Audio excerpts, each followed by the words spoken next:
माहिर मईशत है या तज्जिया कार है वगैरह जी, साफ शफाफ इलेक्शन है, वहाँ से शायद हल निकल सकता है कि एक मजबूत हुकूमत आए और वो फैसले, लेकिन उस तरफ हुकूमत जाने को किसी भी सूरत में तैयार नज़र नहीं आती।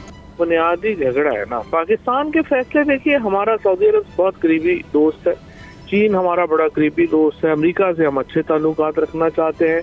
ये नहीं हो सकता कि पाकिस्तान की हुकूमत के फैसले जो हैं वो बीजिंग या रियाज या वाशिंगटन में हो, कि इनको अवामी गैज़ व गज़ब से, सियासी तौर पे अवामी जो सियासी गैज़ व गज़ब है अवाम को, उससे बचाया जाए, इनको इलेक्शन से बचाया जाए और गैर आइनी को इक़दाम किया जाए। सुप्रीम कोर्ट उसमें शरीक जुर्म हो, तो मेरा नहीं ख्याल सुप्रीम कोर्ट उसमें शामिल होने जा रही है और इनका भागना समझ में आता है। आप मुझे बताएं, आज मरीम नवाज़ साहब एबटाबाद गई थी, पूरी तकरीर में कहीं उन्होंने बताया कि 10 माह में कोई एक रिलीफ अवाम को दिया हो। मुसद्दिक मलिक साहब की जो बात कर रहे थे अभी सिद्दीक जान, वो बिल्कुल दुरुस्त है। वो तो बार बार यही कह रहे हैं कि IMF ने तो ऐसी कोई शराइत नहीं करी, IMF ने तो ऐसा कुछ भी नहीं कहा कि पेट्रोल की कीमतें बढ़ रही हैं। ये बिला वजह की मीडिया जो है वो खबरें फैला रहा है, ऐसा नहीं है। अभी कुछ दिनों बाद आप खुद देखेंगे कि पेट्रोल की कीमतें बढ़ जाएंगी। सब्सक्राइब करें और बेल दबाएं ताकि कोई खबर रह न जाए।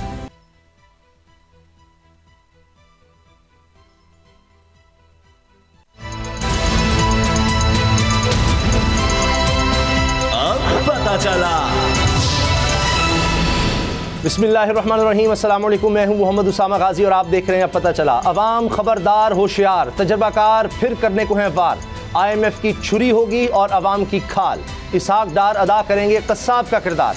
जी जनाब, कुछ ऐसा ही होने जा रहा है। वज़ीर ख़ज़ाना इसहाक डार ने कहा है कि IMF प्रोग्राम की बहाली के लिए मुज़ाकरात का वक्त रात 12 बजे तक है और उम्मीद है कि मुस्बत खबर मिलेगी। ये मुतवक्के मुस्बत खबर क्या होगी ये भी मैं आपको बता देता हूँ। मुमकिन सूरत हाल ये है कि हुकूमत IMF की सारी कड़ी शराइत मान लेगी, जिसका ख़याज़ा अवाम को भुगतना पड़ेगा। हुकूमत की रजामंदी के बाद IMF कर्ज की अगली किस्त जारी करने का ऐलान करेगा। यही वो मुस्बत खबर है जिसका वज़ीर ख़ज़ाना जिक्र कर रहे हैं। कर्ज का मर्ज बढ़ने पर हुकूमत खूब ढोल पीटेगी, इसे अपनी बड़ी कामयाबी करार देगी, लेकिन अवाम को क्या मिलेगा जरा इस पर भी नजर डाल लें।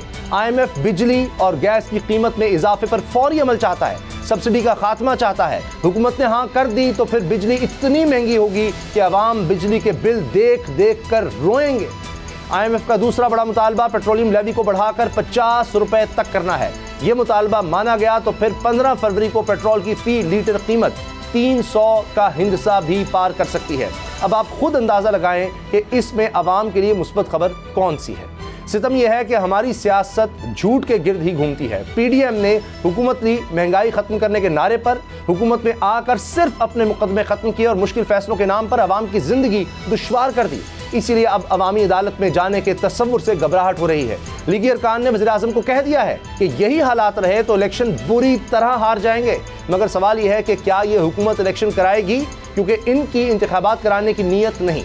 इलेक्शन कमीशन कहता है इसकी तैयारी नहीं। वजारत ख़जाना का कहना है इसके पास इलेक्शन के लिए फंड्स नहीं। वजारत दिफा ने इलेक्शन पर FC और रेंजर्स की फरामी से माजरत कर ली है और अदलिया ने मुकदमात के बोझ की वजह से ROs की फरामी से इनकार कर दिया है। जब सारे एक पेज पर हैं तो फिर ऐसे में इंतखाबात का इनेकाद कैसे होगा। इसी से आगाज़ करेंगे। सुमैया रिजवान मेरे साथ हैं, सिद्दीक जान हमें ज्वाइन करेंगे। सुमैया, जिस तरह हम देख रहे हैं कि अब तो हर तरफ से इनकार हो रहा है, तो लगता है कि इलेक्शन जो है करवाना बड़ा मुश्किल हो जाएगा।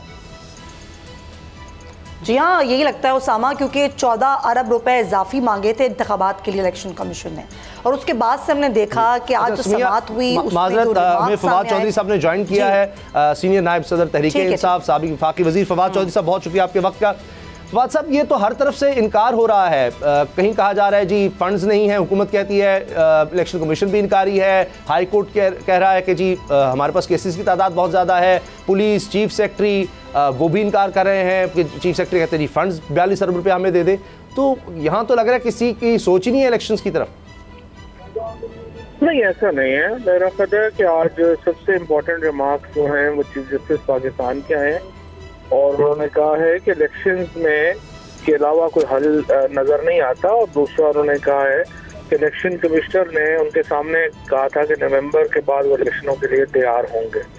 उसके साथ साथ जो आर्टिकल 220 है पाकिस्तान के आइन का, वो ये ऑप्शन ही नहीं देता किसी इदारे को कि वो इनकार करेगा इलेक्शन को फैसिलिटेट करने में, और इसलिए जो तमाम पाकिस्तान की एग्जीक्यूटिव मशीनरी है उसने आइन के तहत इलेक्शन कमीशन को इलेक्शन करवाने में अपनी मुआवनत जो है वो देनी है, और अगर वो नहीं देते तो इसका मतलब यह है कि वो आइन की खिलाफ वर्जी के मर्तकब हो रहे हैं।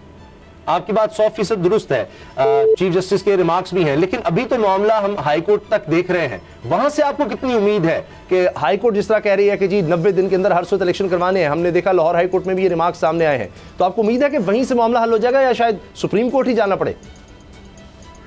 नहीं, हाई कोर्ट अगर हुक्म देगी तो फिर देखेंगे कि उसको किस तरह से ट्रीट किया जाता है, क्योंकि हाई कोर्ट का जो हुक्म है वो काफ़ी अहमियत रखेगा और क्योंकि आइन भी वाज़ेह है। सो इंशाल्लाह कल का दिन जो है उसमें फैसला जज साहब ने कहा है कि मैं कल करूँगा, तो अभी कल इंशाल्लाह ताला इसको अगर वो फैसला कर देते हैं तो यही एक बड़ा इंपॉर्टेंट डिसीजन होगा और इसके ऊपर ही सारा पाकिस्तान, क्योंकि देखिए ना बड़ी सिंपल बात है, पाकिस्तान के आइन का जो प्रीएम्बल है, इब्तिदाइया है, वो करारदाद मकासद है और उसके अंदर लिखा हुआ है कि जो पाकिस्तान में सॉवरेनिटी अल्लाह अलमाइटी की है और वो एक्सरसाइज करेंगे chosen representatives of people of Pakistan. So अगर आप उससे ही डिनाई कर देते हैं तो इसका मतलब है फिर तो आप आइन में नहीं है, फिर तो आप आइन से बाहर चले जाएंगे और फिर आप मुल्क में मार्शल लॉ समझ लें या कुछ भी समझ लें, लेकिन वो फिर आईनी हुकूमत पे नहीं रहेगी। आपकी बात दुरुस्त, लेकिन फवाद चौधरी साहब अभी नून लीग का इजलास हुआ, वो कहते हैं जी हम बुरी तरह पिट जाएंगे इन हालात में इलेक्शंस हुए, जब फंड्स देंगे नहीं इलेक्शन कमीशन को, पुलिस जो है वो अपना काम नहीं करेगी, कोई अपने अमले को देने को तैयार नहीं होगा, तो इलेक्शंस पर इलेक्शन कमीशन कहेगा जी हमारे पास ना अमला है, ना फंड्स हैं, ना लोग हैं, ना सिक्योरिटी है, हम क्या करें? वो तो फिर इस तरह का जवाब घड़ने की कोशिश करेंगे। नहीं, वो आप और इलेक्शन कमीशन दोनों आर्टिकल 220 पढ़ लेना, मैंने आपको भी पूरा अर्ज किया। आइन के आर्टिकल 220 के तहत ये ऑप्शन ही नहीं है कि वो मुआवनत फराहम करने से इनकार करे। तो जब ऑप्शन ही नहीं है और इलेक्शन कराने ही कराने हैं तो आपने फिर तो या तो फिर आप आइन को जो है वो सबोटाइज करेंगे ना, आप उसके अलावा तो कोई और हल नहीं है आपके पास। जी सदीक, फवाद साहब ये बताएं कि देखें, एक है ग्राउंड रियलिटी और वो आपको भी पता है, हमें भी पता है, वो सबको पता है कि इस वक्त इदारे और आपके दरमियान फासले बहुत बढ़ चुके हैं और जिसकी वजह से ये सारे मसाइल हैं और हुकूमत की भी यही आस और उम्मीद है कि क्योंकि आपके इदारे के साथ फासले बढ़ चुके हैं तो फैसले उधर ही होने हैं। आपको भी पता है कि जो वो फैसला करेंगे वही होगा, इलेक्शन करवाने या नहीं करवाने। एक तो ये बताएं कि उन फासलों को कम करने के लिए आप क्या कर रहे हैं कि कोई वो फासले कम हो, और दूसरा ये कि सदर के ज़रिए जो एक चैप्टर खुला हुआ था बातचीत का इदारों के साथ, वो अभी भी खुला हुआ है या वो क्लोज हो चुका है? देखिए सदीक, पहली बात तो यह है कि फासले हों या कम हों या जो भी हों, आप आइन को बिल्कुल एक जो है या ख़त्म कर दें तो वो तो फिर मार्शल लॉ है मुल्क में। अगर आप ऑफिशियल मार्शल लॉ डिक्लेयर मुल्क में तो ये तो फिर आपकी मर्जी है, लेकिन आइन की जो आर्टिकल 224 है, आर्टिकल 105 है और उसके बाद आर्टिकल 220 है, अब इन वाज़ेह तरीन शिकों को अगर आप ऑब्जर्व नहीं करेंगे, it will be taken as Pakistan में आइन जो है उसको ख़त्म कर दिया गया है और कोई भी जज जो है, मुझे नहीं लगता कि ये चाहे कोई इदारा हो या ना हो, इतना बड़ा बोझ अपने सर के ऊपर उठा सकेगा। जस्टिस मुनीर साहब ने डॉक्ट्राइन ऑफ नेसेसिटी आज से 70 साल पहले की थी अयूब खान के उसमें, अभी तक जस्टिस मुनीर का वो गुनाह तारीख ने माफ़ नहीं किया। तो कोई भी जज है वो और जस्टिस मुनीर नहीं बनना चाहेगा। तो ये तो फिर यही है कि फिर आप मुल्क में ओपन मार्शल लॉ लगा लेंगे अगर आपने इलेक्शन नहीं कराने। इसका मार्शल लॉ लगाए बगैर इलेक्शन 90 दिन से आगे नहीं जा सकते। इदारों के साथ ताल्लुकात हमारे अच्छे हों बुरे हों, वो हम बेहतर करना चाहते हैं, कोई शुबा ही नहीं है, हम इदारों के साथ लेकिन चलना। जी सुमैया, सही। अच्छा फवाद साहब, एक्चुअली खबर ये भी है ना कि हुकूमत तो आइन में तब्दीली ही करना चाहती है और असम्बली में अगर उसने आइन में तब्दीली कर दी, असम्बली में तो आप लोग नहीं हैं, फिर आप लोग क्या करेंगे? असम्बली में आइन की तरमीम के लिए 2/3 मेजोरिटी चाहिए ना, 2/3 मेजोरिटी हुकूमत के पास नहीं है, उसमें हमारा होना ना होना इररिलेवेंट है। आपको असम्बली में जो मेंबरान की तादाद है वो तकरीबन आप समझिए कि 220-22 के लगभग लोग चाहिए, हुकूमत 235 के 228, तो उतनी मैक्सिमम उनके पास है नहीं। अच्छा, आज जावेद चौधरी साहब ने फिर कॉलम में जिक्र किया है, बाजवा साहब ने कहा है कि जी मुल्क के लिए खतरा बन चुकी तहरीक इंसाफ इमरान खान, अगर इमरान खान मजीद रहते तो मुल्क को नुकसान हो जाना था। तो इस पर आप क्या कहेंगे? और साथ वो कह रहे हैं जी सऊदी वली अहद के बारे में इमरान खान साहब ने कुछ ऐसी बात कर दी कि किसी काबीना के मेंबर ने उन तक पहुंचा दी। क्या आपका मौक़िफ़ है तहरीक इंसाफ का इस पर? बुनियादी झगड़ा है ना, पाकिस्तान के फैसले देखिए, हमारा सऊदी अरब बहुत करीबी दोस्त है, चीन हमारा बड़ा करीबी दोस्त है, अमेरिका से हम अच्छे ताल्लुकात रखना चाहते हैं। ये नहीं हो सकता कि पाकिस्तान की हुकूमत के फैसले जो हैं वो बीजिंग या रियाज या वाशिंगटन में हो। पाकिस्तान इस तरह तो हमें फिर जरूरत ही नहीं थी, हमें फिर आज़ादी हासिल करने की क्या जरूरत थी। फिर ये जो 20 लाख बंदा हमने शहीद करवाया यहाँ, और 1.5 करोड़ बंदे की जो वो हुई माइग्रेशन हुई और पाकिस्तान बना, और ये हमने ईस्ट इंडिया कंपनी से और ब्रिटिश राज से हमने आज़ादी हासिल की। अगर फैसले हमारे इतने ओपनली, ये जावेद चौधरी साहब ने, अगर जनरल बाजवा साहब उन्होंने कहा है, वैसे मुझे नहीं लगता जनरल बाजवा साहब ये इस तरह की बात करेंगे, because is farmer army chief. कोई भी आर्मी चीफ है या जावेद चौधरी साहब है, अगर वो ये बात करते हैं कि चूंकि ये दारुल खिलाफे आपके खिलाफ है तो इसलिए हम आपको जो है इक़्तिदार नहीं दे सकते, ये तो फिर बहुत ही बड़ी पाकिस्तान की सॉवरेनिटी की निगेशन है। और मेरे ख्याल में तो आज़ादी का फिर सारा पर्पज ही ख़त्म हो जाता है। देखें, ये फैसले कराची, लाहौर, इस्लामाबाद, पेशावर, कोयटा, यहाँ की आवाम ने करने हैं कि पाकिस्तान के ऊपर हुकूमत किसने करनी है। रियाज हमारा जितना अच्छा दोस्त हो, बीजिंग हमारा जितना अच्छा दोस्त हो, वाशिंगटन से हमारे जितने अच्छे ताल्लुकात हों, ये हक उनको नहीं है कि पाकिस्तान में हमने वज़ीर-ए-आज़म किसको देखना है, सदर किसको देखना है। ये हम फैसला करेंगे, और अगर आप नहीं हमें ये फैसला करने देंगे तो हम आपके खिलाफ वही तहरीक शुरू करेंगे जो आज़ादी की तहरीक जिन्ना साहब ने शुरू की थी, उसी तहरीक को लेके हम आगे बढ़े। लेकिन इससे ये भी तो नहीं लगता कि साबिक आर्मी चीफ फवाद साहब ये बताएं कि जी सदीक फवाद साहब ये बताएं, दो चीज़ें बहुत इंपॉर्टेंट हैं। ये कि टिकटों की तकसीम का प्रोसेस कहाँ पे पहुँचा है, क्योंकि तहरीक इंसाफ हमेशा इलेक्शन के बाद ये कहती है कि जनाब वो टिकटों की तकसीम में हमसे बड़ी गलती हुई थी। वो मामला कहाँ पहुँचा है, शुरू हुआ है, नहीं हुआ? और दूसरा, खान साहब अभी लाहौर ही रहेंगे या उनका बनी का लाने का इरादा है? नहीं, खान साहब इंशाल्लाह आखिरी एक्सरे जो है वो भी हो जाएगा, उसके बाद हम ये इलेक्शन कैंपेन में अगर दोनों सूरतों में खान साहब जो है वो सड़क के ऊपर निकलेंगे। अगर हमें जो है वो इलेक्शन मिलने में ताख़ीर हुई तो फिर हमें आइन की बहाली की तहरीक चलानी पड़ेगी, और अगर इलेक्शन मिलते हैं तो हमें इलेक्शन कैंपेन करना पड़ेगा। तो दोनों सूरतों में आप इमरान खान को इंशाल्लाह सड़क पर देखेंगे और आवाम के दरमियान देखेंगे, और ये with in 2 weeks Imran Khan अपनी जो आवाम को लीड कर रहे हों। सुमैया, और ये जो अब इलेक्शन कमीशन का जो था शोकॉज का, और उस पर दरख्वास्त दायर की थी इस्लामाबाद हाई कोर्ट ने, वो दरख्वास्त मुस्तरद की, और अब ये खबरें सामने आ रही हैं कि हुकूमत एक दरख्वास्त जो है वो सुप्रीम कोर्ट में दायर की, और उसके बाद फिर अगर आपका पार्टी का इंतखाबी निशान वापस होता है, ममनुआ फंडिंग वो होती है, और जो उनका प्लान भी है हुकूमत का, तो उसकी क्या स्ट्रेटजी तैयार की है आप लोगों ने?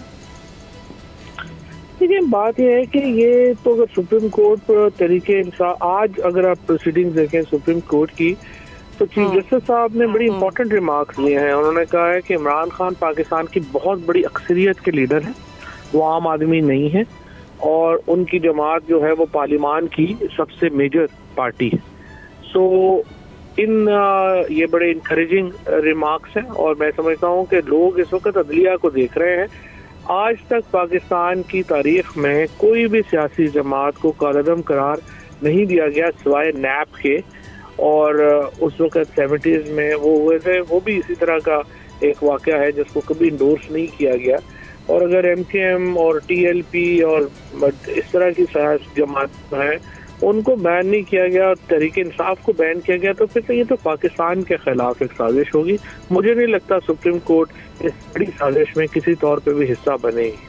अच्छा, एक चीज़ जो बाजवा साहब के हवाले से बात हो रही थी, ये कहना एक सबसे बड़ी जमात के बारे में पाकिस्तान की कि जी वो रहते तो मुल्क को ख़तरा था, इमरान खान होते तो मुल्क पर नुकसान हो जाता। तो इससे ये नहीं लगता इमरान खान भी कहते थे रजीम चेंज का, तो एक उस वक्त के आर्मी चीफ नहीं चाहते थे कि फिर आपकी हुकूमत रहे? इससे तो ये वाज़ेह हो रहा है। ये तो एडमिशन हो गया ना, तो यही तो एडमिशन है। वो कह रहे हैं कि जी हमने रजीम चेंज की, और उसके बाद मैं आपको बताऊँ वो उन्होंने जो है चीफ बाजवा साहब ने बहुत गलतियां की हैं। उनकी गलतियों की एक तवील फहरिस्त है, और सच्ची बात यह है कि सबसे ज़्यादा नुकसान इन फैसलों का उनको खुद हो रहा है। जहाँ पे उन नून लीग जिसको वो लेके आए थे, मरियम नवाज और ये कैप्टन सफदर और ये सारे 2 नंबर इकट्ठे होके जो जनरल बाजवा साहब के जो कुछ वो सुना रहे हैं वो भी सुने, और देखें कि उन्होंने कितना ज़्यादा अपनी ज़ात को अपनी नुकसान पहुँचाया, पाकिस्तान को उनकी पॉलिसीज में जो है वो नुकसान पहुँचाया। वो फ्रैंकली मेरे ख्याल में तो वो अच्छे आदमी और बड़े अच्छे आदमी थे, लेकिन उन्होंने बहुत गलतियां की। एक सेल्फ इंटरेस्ट में जो उन्होंने पॉलिटिकल फैसले किए वो तबाहकुन थे। उसके नतीजे में पाकिस्तान को, पाकिस्तान की सियासत को, रियासत को और उनकी अपनी ज़ात को बहुत नुकसान पहुंचा।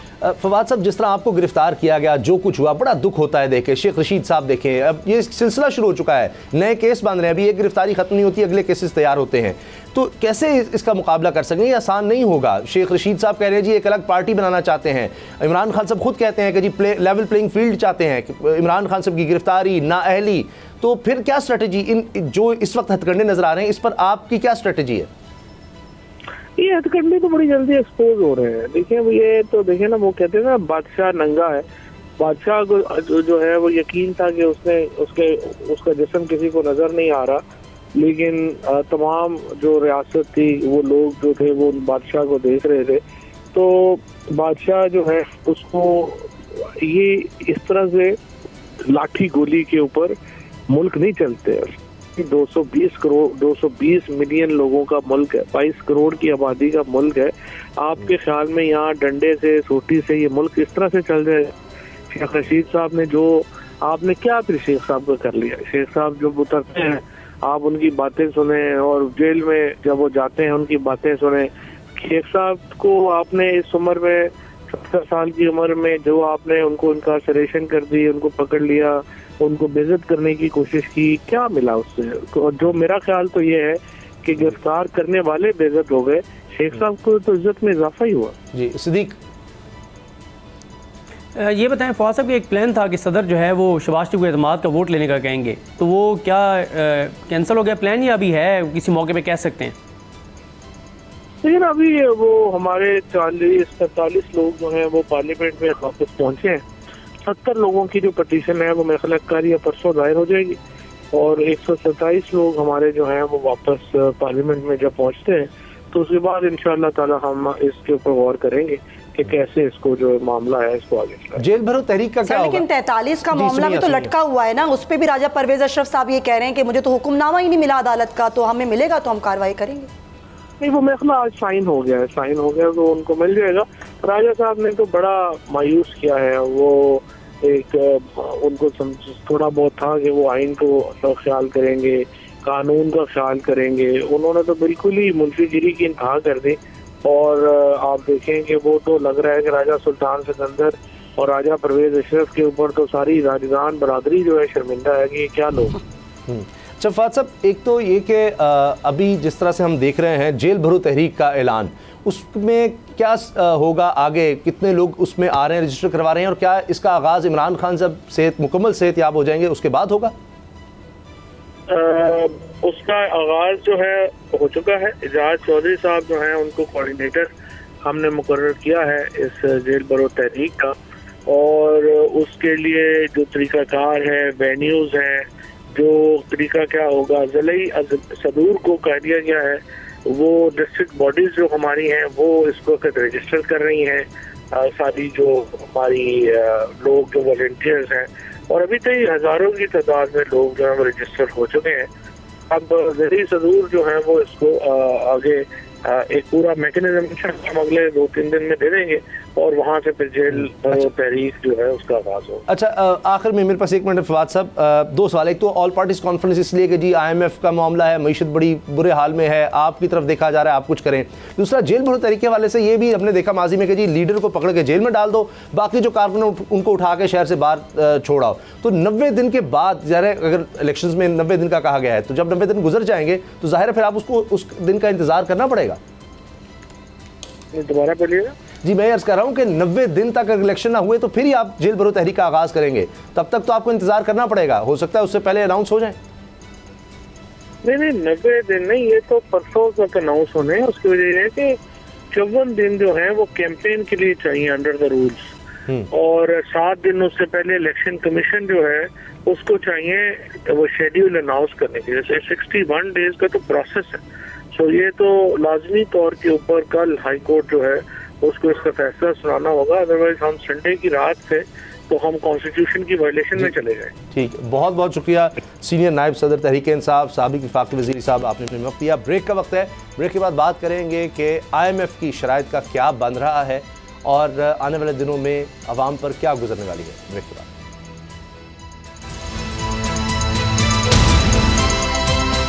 अब पता चला।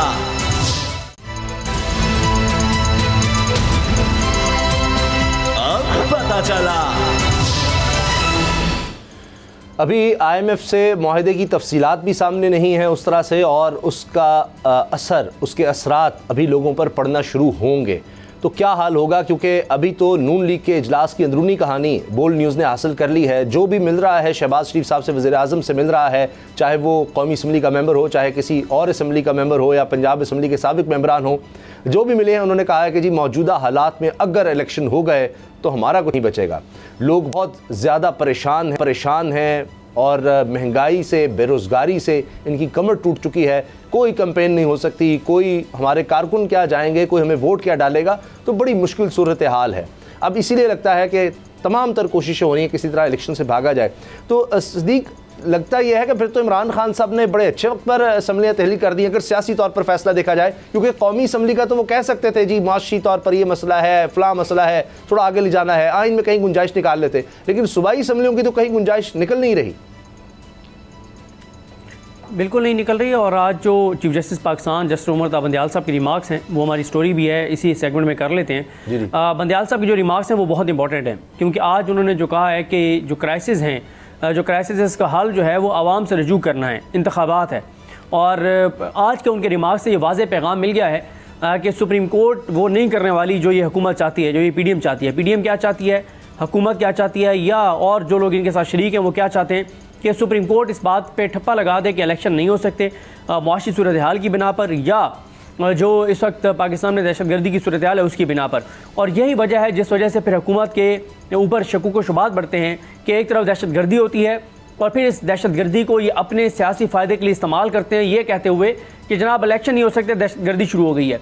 फिर इनके जो अपने अमाल हैं हुकूमत के, जो इनके अपने इक़दामात हैं, आप देखें कल फिर इन्होंने कुंजा हाउस जो है गुजरात में, परवेज़ इलाही साहब और मुनीर इलाही साहब की रहाइश का, वहाँ पर जितनी बड़ी तादाद में पुलिस ने छापा मारा, इससे आधी तादाद भी क्या आपने पूरे पाकिस्तान में देखी है कि पुलिस वाले छापा मारने गए हों कि यहाँ पर दहशतगर्द हो सकते हैं। जिस हुकूमत की तरजीह जो है, तरजीहात में इमरान खान के ख़िलाफ़ कार्रवाइयाँ हों और दहशतगर्दों के ख़िलाफ़ कार्रवाइयाँ ना हों, और फिर दहशतगर्दी होने पर वो हुकूमत बजाय इसके कि ये कहे कि यार ये बहुत बड़ा लॉस हो गया है, 100 नमाज़ें हमारे शहीद हो गए हैं, हमारे KPK के पुलिस के जवान शहीद हो गए हैं, वो उसके अपने हक़ में इस्तेमाल करे ये कहकर कि अब तो दहशतगर्दी हो गई, अब तो इलेक्शन नहीं हो सकते। और हर चीज़ आप मुझे बताएं, कल जॉइंट सेशन था, जॉइंट सेशन से सिर्फ एक इन्होंने कानून साजी कराई है, और वो ये कि जनाब इस्लामाबाद के बलदियाती इंतखाबात को रोक दिया जाए। तो जिस हुकूमत के इतनी नंगियों के सामने आ गई है कि ये हम कर रहे हैं, जो हमारा करने कर लो, तो उसका फिर क्या हो सकता है। और अब मामला जो सुप्रीम कोर्ट का है, उमर ता बंदियाल साहब की रिमार्क्स हों, इजाज़ुल हसन साहब की रिमार्क्स हों, उनसे तो वाज़ेह तौर पर नज़र आ रहा है कि सुप्रीम कोर्ट इसमें सहूलतकार नहीं बनेगी। जो ये चाहते हैं कि इनको अवामी गैज़ व गज़ब से, सियासी तौर पर अवामी जो सियासी गैज़ व गज़ब है अवाम को, उससे बचाया जाए, इनको इलेक्शन से बचाया जाए और गैर आइनी को इक़दाम किया जाए और सुप्रीम कोर्ट उसमें शरीक जुर्म हो, तो मेरा नहीं ख्याल सुप्रीम कोर्ट उसमें शामिल होने जा रही है। और इनका भागना समझ में आता है। आप मुझे बताएं, आज मरीम नवाज़ साहब एबटाबाद गई थी, पूरी तकरीर में कहीं उन्होंने बताया कि 10 माह में कोई एक रिलीफ आवाम को दिया हो, कोई एक चीज़ उन्होंने बताई है कि 10 माह में हमने ये मनसूबा शुरू किया है, कोई एक चीज़ उन्होंने बताई है, आइंदा को उन्होंने एजेंडा बताया है कि हम ये करने जा रहे हैं आपको मुश्किलात से निकालने के लिए। ना उनके पास पिछले 10 माह की कारकर्दगी थी, ना आगे का लाएमल था। वही गालम गलोच इमरान खान को, भाई वो जो KPK के लोग सामने बैठे थे वो आज तो शायद बेवकूफ़ आप उनको बना लें, कम वक्त के लिए बेवकूफ़ बना लें, लेकिन अल्लाह ना करे उनमें से किसी को हॉस्पिटल जाना पड़े और जब उसको पता चलेगा कि हेल्थ कार्ड मरीम नवाज़ की ख्वाहिश के मुताबिक बंद हो गया है, तो क्या वो फिर उसके बाद दुआएं देंगे मरीम नवाज़ साहबा को? झोलियाँ उठा उठा के दुआएं देंगे? नहीं देंगे। इसलिए ये लोगों को ज़्यादा देर बेवकूफ़ नहीं बना सकते। और आगे जो होने वाला है, कल मैं सुन रहा था खुर्रम हुसैन साहब को, जो इकॉनमी के ऊपर बड़े एक्सपर्ट हैं, वो कह रहे थे कि 50 रुपये फ़ी लीटर पेट्रोल और डीजल कीमत में इजाफा हो सकता है। और हुकूमत की रेट आपने देख लिया है, 2-2 हज़ार के पेट्रोल मिल रहा है, लंबी लंबी गाड़ियाँ हैं, और जो हमारे मुसद्दिक मलिक साहब हैं वो TV पे बैठ के भड़के मार रहे हैं, धमकियाँ दे रहे हैं। भाई आप तो बेनिफिशरी हैं उन्हीं माफियाज़ के, आपकी हुकूमत, ये हुकूमत माफियाज़ के खिलाफ कार्रवाई करेगी। जो बेनिफिशरी है ये आवाम को बेवकूफ़ बना रहे हैं, आवाम के सामने आगे भड़के मारे हैं TV पे, अंदरूनी खाना ये आप देख लें, आप तहकीकात करवा लें, पता चलेगा कि इस हुकूमत में बैठे हुए लोग भत्ते ले रहे हैं उन माफियाज से जो इस वक्त जो है वो ब्लैक पे चीज़ें फ़रोख्त कर रहे हैं और जिन्होंने ज़ख़ीरा अंदोज़ी की हुई है पेट्रोल और डीजल की। आगे हम इस पर बात करेंगे IMF की शराइत पर और क्या बनेगा लोगों का, लेकिन ये जो बात चीफ जस्टिस के रिमार्क्स की है सिद्दीक ने, सुमैया, इसमें यकीनन बड़ी अहमियत नज़र आ रही है कि चीफ जस्टिस भी देख रहे हैं कि क्या हो रहा है। और हमने देखा है कि जो PDM में मौजूद जमातें हैं उनका ये रहा है कि जनाब पहले तो किसी जज से हम बात कर लें, पहले ही मैनेज कर लें मामला, फिर अदालत में जाएँ। जज अरशद मलिक मरहूम उनका स्टेटमेंट, उनका बयान हल्फी सारी कहानी बताता है किस तरह उनको ब्लैकमेल किया गया, क्या कुछ किया गया। तो चीफ जस्टिस का कह देना इसका मतलब है खबरदार उन्होंने कर दिया कि कोई रास्ता नहीं है सिवाय इलेक्शन के, आइन से इनराफ नहीं हो सकेगा। तो बड़ा मुश्किल हो गया। वो माजी में हम जो फ़ोन कॉल्स देखते थे कि जनाब इतनी सज़ा देनी है, ये करना है, वो करना है, तो हुकूमत लगता है कि वाकई बंद गली में चली गई है। जी हाँ, बिल्कुल उसामा, और अदालतों से ही उम्मीद है इंसाफ की कि अब अदालतें ही इंसाफ देंगी और वही इस तरह के फैसले देंगी कि मुल्क में जो सियासी अदम इस्तेकाम है वो ख़त्म हो। मुसद्दिक मलिक साहब की जो बात कर रहे थे अभी सिद्दीक जान, वो बिल्कुल दुरुस्त है। वो तो बार बार यही कह रहे हैं कि IMF ने तो ऐसी कोई शराइत नहीं करी, IMF ने तो ऐसा कुछ भी नहीं कहा कि पेट्रोल की कीमतें बढ़ रही हैं। ये बिला वजह की मीडिया जो है वो खबरें फैला रहा है, ऐसा नहीं है। अभी कुछ दिनों बाद आप खुद देखेंगे कि पेट्रोल की कीमतें बढ़ जाएंगी। और जहाँ तक बात है इलेक्शंस की, तो आज जो बात मरियम साहिबा कह रही हैं, जो एक बयानिया नून लीग में है कि सारा खुमियाजा जो भुगतना है वो अवाम ने भुगतना है, और हमारा बयानिया ये है कि मलबा हमने PTI की हुकूमत पर डालना है, इसी बयानिए को हमने आगे चलाना है। हमने यही बताना है कि ये सब कुछ जो अभी इस वक्त हम फैसले कर रहे हैं ये PTI की हुकूमत की सारी कारकर्दगी है, इस वजह से हमें ऐसे फैसले करने पड़ रहे हैं। ये बयानिया हमें बना के रखना है और यही बयानिया हमें इलेक्शन तक बना के रखना है। लेकिन वही बात कि अवाम बेवकूफ़ नहीं है, अवाम को सब समझ में आता है। वो एक गरीब आदमी उसामा जिसका गुजारा दाल पर होता था, वो दाल भी खाने का अब नहीं रहा है, क्योंकि दाल भी इतनी महंगी हो गई है, ना आटा मिल रहा है, ना दाल मिल रही है, ना लोगों को प्याज सब्जी कुछ सस्ता मिल रहा है, और आवाम पेट्रोल की लंबी लंबी लाइनों में लगे हुए हैं। और मुसद्दिक मलिक साहब ये कह रहे हैं कि पेट्रोल वाफिर मकदार में मौजूद है। मैं आपको खबर यहाँ बताती हूँ कि किसी भी मुल्क में जो पेट्रोलियम ऑयल मार्केटिंग कंपनियां जिसे कहते हैं वो बहुत से बहुत 18 होती हैं या 20 होती हैं। आपको पता है हमारे मुल्क में 50 ऑयल मार्केटिंग कंपनियां हैं, और पाकिस्तान की हुकूमत ने, ये हुकूमत जो है PDM की, ये खुद इन्होंने लाइसेंस दिए हैं इन 50 ऑयल मार्केटिंग कंपनियों को, और ये सबसे बड़ा माफिया है। ये करते हैं ज़ख़ीरा अंदोज़ी और इनके पास लाइसेंस है इस चीज़ का, और वो लेके बैठे होते हैं पेट्रोल, और आप उन पर हाथ नहीं डाल सकते हैं, आप उनकी ज़ख़ीरा अंदोज़ी को पकड़ नहीं सकते। आप छोटे मोटे लोगों को पकड़ लेते हैं, डीलर्स को पकड़ लेंगे, पेट्रोल पंप मालिकान को पकड़ लेंगे और कहेंगे देखिए जी हमने ज़ख़ीरा अंदोज़ी के खिलाफ कार्रवाई की। लेकिन जो असल लोग हैं, जो असल माफिया यानी कि 50 ऑयल मार्केटिंग कंपनियां, उनके खिलाफ कोई कार्रवाई नहीं होती, क्योंकि हुकूमत की सरपरस्ती में काम करती हैं, क्योंकि उनको लाइसेंस मिला हुआ है, क्योंकि वो पेट्रोल को रोक के रखती हैं। उनको पता है ये कीमतें बढ़ेंगी तो उसके बाद फिर हम इसको आगे बेचेंगे। आवाम के लिए मुश्किलात खड़ी की जाती हैं, आवाम को जलील और ख्वार इस वक्त कर दिया गया है। कहीं आटे की लंबी लंबी लाइनों में खड़े हैं, कहीं पेट्रोल के लिए लंबी लंबी लाइनों में खड़े हुए हैं, कहीं वो दाल रोटी के लिए रो रहे हैं, कहीं प्याज के लिए रो रहे हैं, और उसके बाद बयानिया इनका देखिए कि जी हमने नहीं किया, ये तो PTI की हुकूमत आपके लिए करके गई। भाई PTI की हुकूमत में तो आटा मिल रहा था ना, PTI की हुकूमत में दाल भी महंगी नहीं थी, PTI की हुकूमत में हजारों कंटेनर्स पोर्ट पर नहीं फंसे हुए थे, PTI की हुकूमत में करेंसी क्राइसिस भी नहीं था। तो जवाब तो आपको आवाम को देना होगा। आवाम बेवकूफ़ तो बिल्कुल भी नहीं है ना उसामा। इसीलिए जो बात आप सुनिए कर रही हैं, इसीलिए शायद अब ये नून लीग का जो इजलास हो रहा है या जितनी भी बैठकें होती हैं उसमें यही कहा जा रहा है कि जी हम तो किसी सूरत इलेक्शन का सामना कर ही नहीं सकते। सिद्दीक जान, क्या बनेगा फिर? जब से मरियम आई हैं पता नहीं किस सोच के साथ आई होंगी, जाएंगे हम अब चीफ ऑर्गेनाइज़र हैं और पार्टी को रीऑर्गेनाइज़ करेंगी, जाकर कहेंगे कि जी ये सारा कुछ किया जरा इमरान खान का है, और लोग मान लेंगे। लेकिन वो बात हो नहीं रही, लोग इस चीज़ को कहते हैं बाय नहीं कर रहे। देखें ये मरियम नवाज़ साहबा की जो गुफ्तगू है आज की, वो इसलिए लोग नहीं मानेंगे क्योंकि लोगों को प्रैक्टिकल इस चीज़ का लोगों ने खुद एक्सपीरियंस किया है। क्योंकि देखें बाज़ार तो लोग खुद जाते थे, लोग बाज़ारों में गए हैं, चीज़ें रोज़ ख़रीदते हैं। लोगों को अंदाज़ा है कि इमरान खान जब तक थे तो उस वक्त सूरत हाल क्या थी, पेट्रोल और डीज़ल 150-150 रुपये पे थे, और अब क्या है, अब सूरत हाल आपके सामने और कीमतें बढ़ने जा रही हैं। फिर लोगों को नज़र आ रहा है कि 10 माह जो इनके इक़्तिदार के हैं उसमें इनकी ज़ात को क्या मिला है, नवाज शरीफ को क्या मिला, मरियम नवाज़ को क्या मिला, कैप्टन सफदर को क्या मिला, शहबाज शरीफ को और उनके ख़ानदान को क्या मिला, इनकी काबीना को क्या मिला। ये लोगों को नज़र आ रहा है। लोगों को नज़र आ रहा है कि इनकी काबीना जो है वो 50 रुकनी हो गई है। लोगों को नज़र आ रहा है कि ये अयाशियाँ जारी रखे हुए हैं। लोगों को नज़र आ रहा है कि मरियम नवाज़ साहबा के प्रोटोकॉल के ऊपर सरकारी गाड़ियाँ लगी हुई हैं, आवाम के टैक्स से पैसा खर्च हो रहा है। लोगों को नज़र आ रहा है कि इनकी करप्शन लूट मार तो बढ़ रही है। इनका पैसा तो बढ़ रहा है, इनके असास तो ज़्यादा बाहर पड़े हैं, वो डॉलर्स में उनकी कीमतें बढ़ रही हैं और लोगों को नजर आ रहा है कि इसाक डार ने आगे किस तरह से तबाही की है और इसाक डार को जिस तरह से लाया गया पाकिस्तान की अदालतों को मैनेज करके, पाकिस्तान के जजेस को मैनेज करके, और मरीम नवाज यहीं से हम कंटिन्यू करेंगे और की शराइत पर भी बात करेंगे कि जी बड़ी अच्छी खबर आने वाली, इसाक डार सब कह रहे हैं। ब्रेक के बाद बात करते हैं।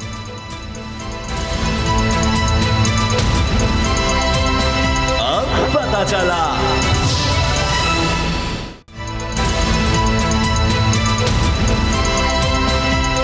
पता चला। IMF से मुज़ाकरात कहा जा रहा है हतमी मराहिल के बाद अब ख़त्म हो चुके। अब रात को बड़ी अच्छी कोई ख़बर मिल जाएगी, इसाक डार साहब भी इसके लिए उम्मीद हैं। अच्छी खबर ये होगी कि जी डॉलर मिल जाएंगे पाकिस्तान को, 1 अरब डॉलर, और किस्त जारी कर दी जाएगी। लेकिन उसके बाद जो शराइत हैं वो आवाम के सामने आना शुरू हो जाएंगी। कहा जा रहा है बिजली महंगी होगी, गैस महंगी होगी, नए टैक्सेस लगाने होंगे, पेट्रोल की कीमत भी बढ़ानी होगी क्योंकि टैक्स कलेक्शन हमें ज़्यादा करनी है। अब हुकूमत कहती है जी ये बड़े मुश्किल फ़ैसले हमने किए हैं, लेकिन समझ नहीं आती कि मुश्किल फ़ैसले ये आवाम के लिए होते हैं, इनके लिए किस तरह से मुश्किल है। इनके लिए मुश्किल तो ये हो कि जब हमने नैब के केसेस हमने ख़त्म नहीं करवाए, उनका सामना कर रहे हैं, अदालतों में जा रहे हैं, फिर तो मुश्किल फ़ैसला होता। मुश्किल फ़ैसला शायद ये होता कि काबीना 100 की तादाद की तरफ ना होती, 85 लोग ना होते, हमने काबीना जनाब 8-10 लोगों की रखी है, ये मुश्किल फ़ैसला होता। गाड़ियाँ तमाम वापस कर दी हैं जी, पेट्रोल इस्तेमाल नहीं कर रहे, अमला नहीं हमें चाहिए, ये मुश्किल फ़ैसला होता। तो सिद्दीक जान, ये मुश्किल फ़ैसले सिर्फ ये अवाम के ऊपर क्यों गिरते हैं कि 300% जनाब अद्वियात महंगी होनी है, ये आवाम के लिए है, पेट्रोल महंगा होना है, आवाम के लिए होना है। इनको तो पेट्रोल फिर भी मुफ्त मिलना है, इनको पेट्रोल भी मुफ्त मिलना है और उसी आवाम के टैक्स के पैसों से मिलना है जिस आवाम पर ये तबाही और बर्बादी लाद रहे हैं। इनकी अपनी तो सर्जरियाँ भी छोटी मोटी जो हैं वो जिनीवा में होती हैं और आवाम के लिए जो हेल्थ कार्ड है वो भी इन्होंने उनका आवाम से मुफ्त इलाज का हक छीन लिया है। और उसामा गाजी साहब, रोज़ हम ये बात करते हैं प्रोग्राम में और रोज़ करनी पड़ेगी, ज़ाहिर है इसकी कोई और वजह नहीं है, और जब भी ये बात होगी तो हवाला देना पड़ेगा कि आवाम से इनका कोई कंसर्न है नहीं, क्योंकि ना तो ये आवाम के वोट से आए हैं ना ये आवाम के वोट से आएंगे। ये जिन्होंने इनको मुसल्लत किया है उनको खुश रखेंगे, वो इनको मुसल्लत रखेंगे, और जिन्होंने इनको मुसल्लत किया उन पर दबाव बढ़ाने के लिए बैरूनी जो हमारी इस्टेब्लिशमेंट है उसके साथ बना कर रखेंगे, कुछ बड़ी ताकतों से बना कर रखेंगे ताकि वो यहाँ पे अहकाम दे सकें कि जनाब जैसे वो एक आया था लेटर सैफर आया था कि इमरान खान को हटा दें तो हम जो है वो आपको माफ़ कर देंगे वरना फिर आपकी खैर नहीं है। तो उस तरह की कोई और चीज़ें आएंगी और कहा जाएगा कि जनाब आगे इलेक्शन होने जा रहा है, इन्हीं को मुसल्लत रखें वरना आपकी खैर नहीं है, इनको आप दोबारा इक़्तिदार दे देंगे तो हम आपको माफ़ कर देंगे वरना कोई माफ़ी नहीं है। तो आवाम के वोटों के ऊपर फ़ैसला नहीं होना इनको भी पता है और इसलिए ये आवाम के ऊपर ये सारी तबाही जो है वो मज़ीद आवाम के लिए ला रहे हैं और मज़ीद तबाही आएगी, क्योंकि दो वजूहत हैं। एक तो ये है कि आवाम का वोट मैटर नहीं करता इस वक्त जो पाकिस्तान के अंदर जंगल का कानून है और आइन मुअत्तल है, और दूसरी फिर वजह यह है कि जो इस वक्त इन्होंने जिसके ज़रिए आना है उन्होंने भी कहा हुआ है कि छोड़ें आप, बस यह फ़ैसले करें, ये चीज़ें करें, आपने परेशान नहीं होना, आपने घबराना नहीं है, आपने इस बात की टेंशन नहीं लेनी कि आपको आवाम के सामने जाना पड़ेगा, वो हम जाने हमारा काम जाने, आपको दोबारा लाना हमारा काम है, आप करें आपने जो करना है। तो वो कर रहे हैं, अपने करप्शन केसेस माफ़ करवा लिए, आवाम के लिए ये सारी महंगाई और सारी चीज़ें और आगे भी होंगी और इनके आपस में लड़ाइयाँ नहीं ख़त्म हो रही। आप देख लें कि जिस तरह से मुफ्ती इस्माइल को हटाया गया और इसाक डार को लाया गया और मरीम साहिबा की ख्वाहिश के ऊपर, और आप मरीम साहिबा कुछ दिनों बाद आपको बयानी बनाती हुई नज़र आएंगी कि जनाब मैंने तो जो है वो हमारा तो कुछ नहीं था, शबाज शरीफ कर रहे थे जो कर रहे थे। अब मरीम नवाज साहबा जो कह रही हैं कि हमारी हुकूमत तो 28 नवंबर के बाद शुरू हुई है, अब 28 नवंबर को तो इससे बेहतर हालात थे, कम अज़ कम इससे कम पेट्रोल और डीजल की कीमतें थी, रिजर्व इससे ज़्यादा थे जो आज हैं, डॉलर की कीमत जो है वो कम थी जो आज है। तो इसका मतलब यह है कि जब तक आपकी हुकूमत नहीं थी 28 तक भी चले तो बेहतरी थी, जब से आपको हुकूमत दी गई है बकौल मरीम साहबा के और आपको सपोर्ट दिया इदारों ने, तो आपने तो और तबाही फेर दी आवाम के लिए। यानी आपने आवाम के लिए तो कुछ नहीं किया ना, अगर इदारे ने आपको सपोर्ट दी है तो आपने तो आवाम के लिए तबाही लाए हैं, आप आवाम के लिए भला तो नहीं किया। तो फिर इदारों को भी सोचना चाहिए कि क्या उनकी सपोर्ट इसीलिए इनको उन्होंने दी है कि ये आवाम के लिए पेट्रोल और डीजल महंगा कर दें, आवाम के लिए बिजली महंगी कर दें, आवाम के लिए बेरोज़गारी ले आएँ, आवाम के लिए मुश्किलात खड़ी कर दें। इदारों के लिए भी सोचने का लम्हा है। अच्छा, जिस तरह अभी बात की सिद्दीक जान ने, कि जी 2.5 माह हुए हैं तकरीबन, नवंबर के बाद जी गवर्नमेंट मिली है इनको, हुकूमत तो नवंबर के बाद मिली है बकौल मरीम नवाज साहबा के। तो उसी का अगर कंपैरिजन कर लें तो दाल की कीमत में सिर्फ गुज़श्ता 2.5 से 3 माह में 50 से 90% इजाफा रिकॉर्ड किया गया। और अब खबर यह है कि अभी मज़ीद इजाफा होना है। पहले यही इसहाक डार साहब का बड़ा बयान है कि जनाब दाल महंगी होगी तो गोश्त खा लें, वो आजकल सस्ता है। तो पहले सुनते थे जी गोश्त महंगा है दाल खा लें, दाल महंगी होगी तो सब्ज़ी पे गुजारा कर लें। अच्छा सब्ज़ी भी अब अगर नहीं पहुँच रही तो क्या सूखी रोटी वो भी इन्होंने महंगी कर दी। तो कहाँ जाएं? यहाँ तो अब लगता है कि बीमार होना भी जुर्म है, क्योंकि अब तो अद्वियात की कीमतें भी 300% बढ़ाई जा रही हैं। जी हाँ, 350% बढ़ाई जा रही हैं। उसकी वजह यह है कि जो अद्वियात साज कंपनियां हैं वो ये कह रही हैं खाम माल हमारा कंटेनर्स, वही जो बात मैं पहले कर रही थी कि कंटेनर्स पोर्ट पे फंसे हुए हैं। करेंसी क्राइसिस है ना उसामा, कोई भी माल वहाँ से क्लियर नहीं हो रहा, चाहे वो अद्वियात के हवाले से हो, चाहे दालों के कंटेनर्स फंसे जिस तरह आपने दाल की कीमतें बढ़ने की बात की, चाहे टेक्सटाइल मिल का जो दरामद किया हुआ सामान है वो हो। आप ये देखें कि सिर्फ टेक्सटाइल मिल में 70 लाख मुलाजमीन फारिग किए, स्टील मिल्स ने 80 लाख मुलाजमीन को फारिग करने का इंदिया दिया। ये कितना बड़ा लॉस है, कि इतना बड़ा लॉस है कि IMF की जो किस्त है ना, ये सबसे बड़ा सवाल है कि IMF की किस्त जारी होने के बाद भी इस गैप को, इस लॉस को पूरा करना हुकूमत के लिए मुश्किल होगा। बल्कि जो अगली आने वाली हुकूमतें हैं ये भी कह रहे हैं माहिरान मईशत कि उनको भी उसको पूरा करना मुश्किल होगा, क्योंकि वजह यह है कि करेंसी जो है हमारी यानी कि पाकिस्तानी रुपया वो अपनी कदर खो चुका है, ज़र मुबादला के ज़खायर खाली हो चुके हैं। अगर IMF किस्त दे भी देता है इतनी कड़ी शराइत के बाद भी, तो इस मईशत को संभालना जो है शेर लाने के मुतरादिफ होगा। ये हुकूमत कैसे करेगी, क्योंकि इनकी तो अपनी अयाशियां खत्म नहीं हो रही हैं। दालें महंगी हैं, आटा महंगा है, सब्जियां महंगी हैं, पेट्रोल महंगा है और मिल नहीं रहा है, करेंसी क्राइसिस है। ये ऐसी पॉलिसीज क्यों नहीं लाते? आप मुझे बताइए उसामा, जब अफगानिस्तान स्मगल हो रहा था डॉलर, किसी ने रोकने की कोशिश नहीं की। जब दुबई स्मगल हो रहा था किसी ने कोशिश नहीं की। ये जो ब्लैक ग्रे मार्केट जिसकी बात की जाती है ये खुद ये मसनूई तौर पर क्रिएट की गई कुछ ही लोगों को फ़ायदा पहुंचाने के लिए। क्यों उनके खिलाफ कार्रवाई नहीं की गई? जिन बैंक्स ने ऐसा किया उनको सिर्फ शो कॉज क्यों दिया गया?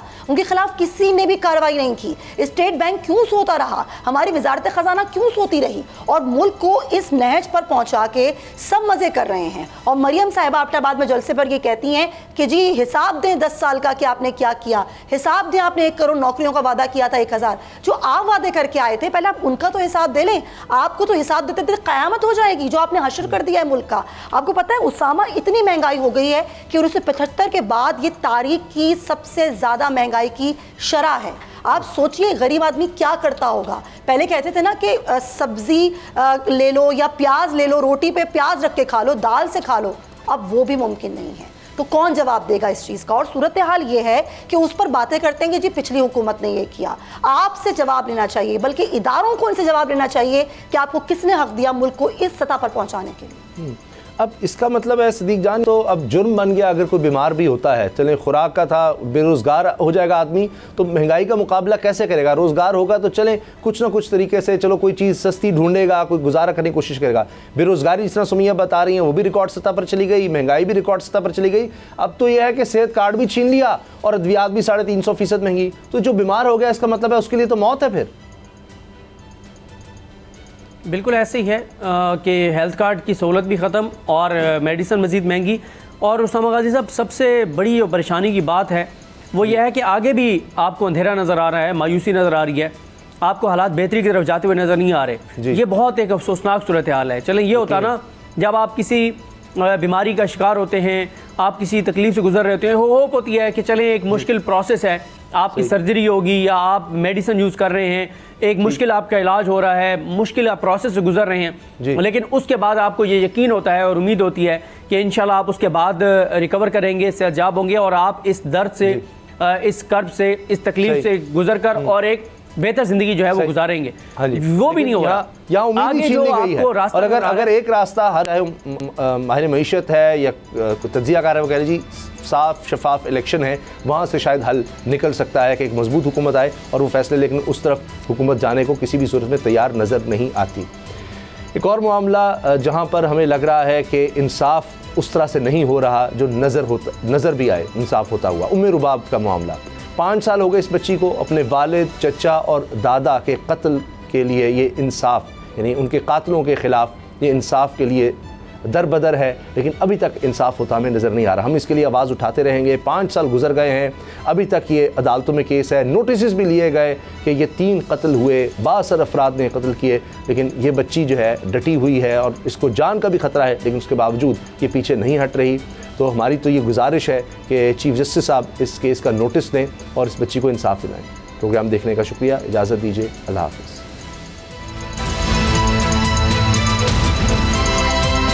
अब पता चला। अगर आपको ये वीडियो पसंद आई तो सब्सक्राइब करें और बेल पर क्लिक करें। खूने नाहक बहुत पी चुकी ये जमीन, अब कोई दिन में ये खून उगलने को है। खत्म हो जाएगी ये तमाशागरी, वक्त पलटेगा रोजे जजा की तरह। ये जो पेशावर में ताजा लहू है बहा, एक क़यामत करेगा फलक पर बपा। गम की सलमनाक घड़ी में बोल सानह पेशावर में शहीद होने वालों के लवाहिकीन के साथ। सब्सक्राइब करें और बेल दबाएं ताकि कोई खबर रह न जाए।